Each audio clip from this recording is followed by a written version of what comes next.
Hello and welcome back to KS educational. नमस्कार।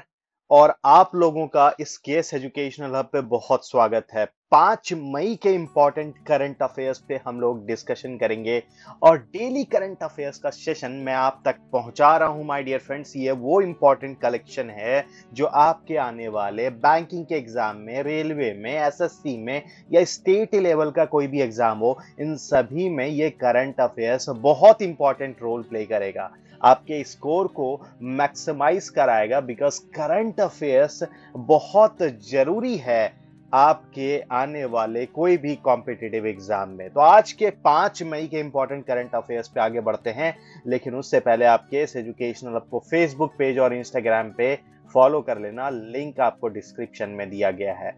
I hope कि आप लोगों को यहां से बेनिफिट मिलेगा।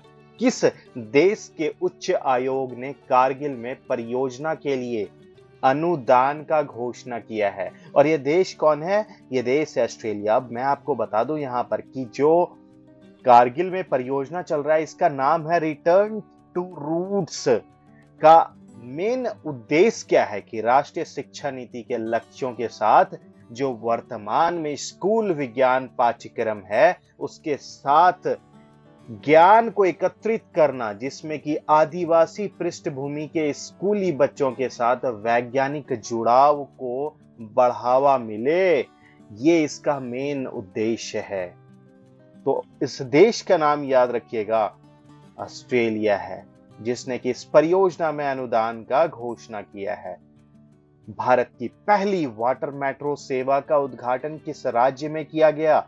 ये राज्य आपका केरल है। मैं आपको बता दूं कि इसके तहत कोची व आसपास के 10 द्वीपों में लोगों को सफल, सुगम और एक बहुत सुरक्षित सफर का अनुभव होगा। ये वाटर मेट्रो प्रोजेक्ट केरल सरकार और जर्मनी एजेंसी KfW के फंडिंग से शुरू हो पाया।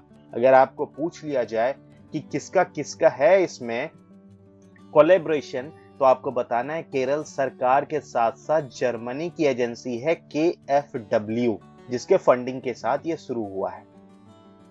किसने ADB के निदेशक मंडल की 56वीं वार्षिक आम बैठक में भाग लिया? ये कौन है? निर्मला सीतारमन। मैं आपको बता दूं कि सीतारमन गवर्नर बिजनेस जैसी वार्षिक मीटिंग, फोकल इवेंट में भी भाग लिया।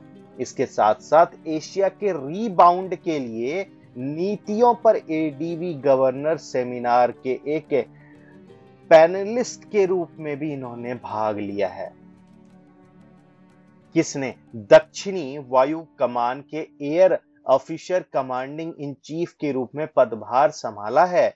ये कौन है? बालकृष्ण मणिकांतन। किस मंत्रालय ने राइट्स लिमिटेड के साथ समझौते ज्ञापन पर हस्ताक्षर किया? यह मंत्रालय कौन है? यह है आवास और शहरी मंत्रालय। किस अभिनेत्री को लेनीज के ब्रांड एम्बेसडर के रूप में साइन किया है? और यह अभिनेत्री का नाम है आशिया शेट्टी। किस बैंक ने AEPS मतलब आधार सक्षम भुगतान प्रणाली के लिए एक फेस ऑथेंटिकेशन रोल आउट करने के लिए भारतीय राष्ट्रीय भुगतान निगम के साथ समझौते पर सहयोग किया है, समझौते पर हस्ताक्षर किया? और ये पेमेंट बैंक कौन सा है?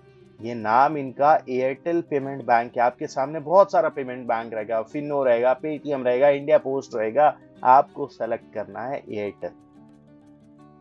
भारत किस देश को पछाड़कर नंबर 1 टेस्ट टीम बन गया है? ये देश ऑस्ट्रेलिया है। तो अभी फिलहाल भारत नंबर 1 टेस्ट टीम है। दुबई में international apparel and textile fair के कौन सा संस्करण आयोजित किया जा रहा है? यह संस्करण 15वां है। भारत ने अप्रैल 2023 में कितने करोड़ रुपए पर अब तक का उच्चतम GST राजस्व संग्रह हासिल किया है? अप्रैल 2023 में कुल जो है वो 1,87,000 करोड़ रुपए का GST राजस्व संग्रह हासिल किया है। डीआरडीओ और भारतीय नौसेना के ने मई 2023 में एयर ड्रॉपेबल कंटेनर 150 का सफल परीक्षण किया। परीक्षण कहां पर आयोजित किया गया था? कहा? ये गोवा में आयोजित किया गया था। क्या नाम इसको बताया मैंने? Air droppable container 150।